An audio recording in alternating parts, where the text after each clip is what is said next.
All right. So, this one is by Lori Neverman, and it's how to decide freeze drying or dehydration. Freeze drying is actually one of the best ways to preserve nutrients in your food, fresh from the garden, fresh picked, but it's also one of the most expensive because freeze dryers are absolutely very expensive. Okay. Home canned foods tend to get a lot of attention in homesteading circles, but they're not the only way to stock your pantry. Dehydrating and freeze drying provide long-term shelf-stable storage, plus a variety of tastes and textures for your table. One of these days I will get a sun oven.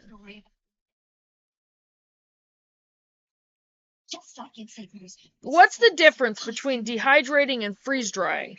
Both dehydrating and freeze drying preserve food by removing water. When enough water is removed, harmful microbes that produce spoilage have a hard time growing. The big difference is how the water is removed. Freeze drying is just like it sounds. The food is brought far below the freezing point until it is frozen solid. Then the food is placed under a vacuum and slowly warmed. This allows the ice in the food to change directly from a solid to a vapor, sublimation. Sublimation. Sublimation. Sublimation. The water vapor leaves the food and is deposited on the outside of the vacuum chamber as a layer of ice. With a home freeze dryer, we drop the temperature to negative 30 degrees Fahrenheit, or colder. The default freeze cycle is 9 hours, which gives the food plenty of time to cool down. You can decrease this time by freezing the food in a standard freezer before loading the freeze dryer, but a standard freezer does not get the food cold enough for freeze drying. Once the food is cold enough, a vacuum pump kicks in and the temperature is gently increased. A portion of the ice changes to water vapor and is pulled away from the food. Then the temperature is cycled, colder and then warmer, repeating the process until the food is dry. Harvest Right freeze dryers use a moisture sensor to determine the end of the process. Most foods take between 20 and 40 hours to freeze dry. If you run your freeze dryer under warm, humid conditions, drying will take longer than in cool, dry conditions. That would suck down here. While it's possible to build a home freeze dryer, the designs currently circulating on the internet hold only a small amount of food. The only company currently selling freeze dryers for home use is Harvest Right. Dehydrating can be done with much less specialized equipment and sometimes no equipment at all. Instead of going from ice to vapor, the water is removed directly from the food at room temperature or with gentle heat, 165 degrees Fahrenheit or lower. I've actually heard 150, that you don't want it any higher than that.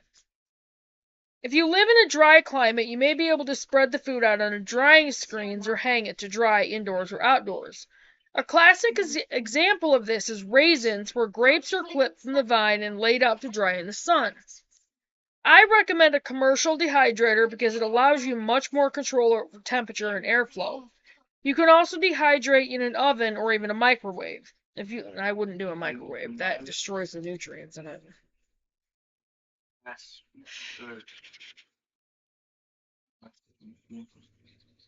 If you live in a humid climate, foods tend to grow mold before they air dry. Which option is better? Freeze drying and dehydrating both have pros and cons. They each produce unique flavors and textures, so we continue to use both for food storage. If storage space is tight and you're not concerned with extended long-term storage, dehydrating is the better option. During dehydrating, foods shrink, so you can store a lot of food in a much smaller area. For instance, I can load up my entire 9-tray Excalibur with shredded zucchini. That's 2 or 3 large zucchini. When the shredded zucchini is completely dry, it fits inside 1 or 2 quart mason jars. 1 jar if I pulse it in the blender to make dried zucchini flour. 2 if the shreds are left whole. Even stored in vacuum-sealed mason jars, dehydrated fruits and vegetables start to lose flavor and color after around 3 years. High-acid dried fruits may be safe to eat for up to 20 years. I aim to rotate dehydrated foods at least every 2 to 3 years. If you want longer-lasting storage and want to be able to preserve a wider assortment of foods, including dairy products, freeze-drying is the better choice. We've used our freeze dryer in everything from chicken casserole to whole milk to fresh-picked strawberries. Freeze-drying removes more moisture than dehydrating, so freeze-dried foods last longer. With proper storage, some foods can last 20 years or more. Do I plan to keep food that long? Probably not, as rotating your food storage is good practice for any type of food storage method. That said, it's great to open a mason jar full of fruit from a bumper harvest 5 years ago that is still crisp and delicious. We bulk cook during the colder months and then freeze-dry the meals, which allows us to grab freeze-dried meals for fast food during the thick of gardening and preserving season. What's the cost difference between dehydrating and freeze-drying? Cost is a big factor for a lot of people considering freeze-drying versus dehydrating. Freeze-drying is a more complicated process, so the equipment is significantly more expensive. Currently, home freeze dryers run from around $2,400 to $3,700. Small dehydrators start around $50, and larger stainless steel models can cost $2,000. If you're a casual preserver, don't plan to store a large amount of food, a freeze dryer is probably not worth the investment. No tool is worth the money if you don't use it. If you've been considering stocking up on commercial freeze-dried food for emergencies, then a home freeze dryer can quickly pay for itself. Purchasing commercial freeze-dried food can be expensive. I think all we need is a dehydrator. Freeze-drying or dehydrating, which one makes better tasting food? When you compare freeze-drying and dehydrating, in most cases, the flavor of your food isn't better so much as different. Dehydrating produces a firmer, more leathery texture. This is great for homemade jerky and fruit leathers. Dehydrated fruit and veggies always seem to retain a hint of toughness even after cooking with plenty of liquid. In contrast, foods don't shrink during the freeze-drying process, so the texture of freeze-dried food is comparatively light and crisp. Freeze-dried peaches and strawberries almost melt in your mouth. We jokingly refer to cooked meat strips as meatos because they taste like meat-flavored crunchy snacks. Of course, if you're in the mood to gnaw on some jerky, a crunchy meat snack might not satisfy that craving. With dried herbs, I haven't noticed a big difference in flavor and texture between dehydrating or freeze-drying, so I usually opt for dehydrating. I prefer using a commercial dehydrator over air drying because a commercial dehydrator provides a quick, consistent dry with minimal color loss, and that is true. I dehydrated quite a bit of, well, it seemed like a lot to me, but only made like a quarter pint of it, but I dehydrated quite a bit of the purple basil I had growing in Michigan.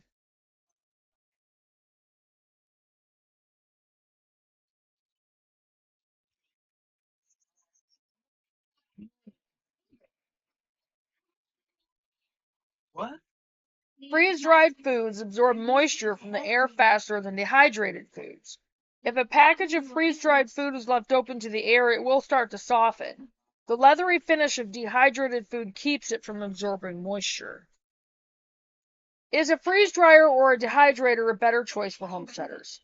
Like the rest of your homesteading journey, the right choice for you is the one that fits your lifestyle. Food storage is an investment to protect the hard work you put into growing your crops and livestock. Before you buy, try sampling food preserved using both methods and see which one you prefer. Or maybe you'll want to have both. Either method keeps you in control of what you feed your family. HarvestRight.com offers a layaway program so you can lock in current prices. Then you pay as much as you want when you want with 0% interest. The freeze dryer ships when you make your final payment. Whatever you choose, you can take pride in knowing that your home-dried foods will feed your family for years to come. Lori Neverman is the creator of Common Sense Home, one of the most popular self-reliant sites on the internet. Her family lives on 35 acres in rural Wisconsin, combining the best of old and new on their permaculture homestead. So that was that on how to decide freeze drying or dehydration.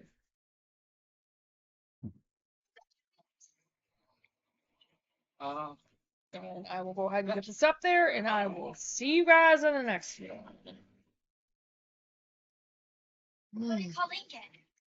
Actually, I'm going to hold this up there so I can get that picture, and I will see you guys in a while. Bye, guys.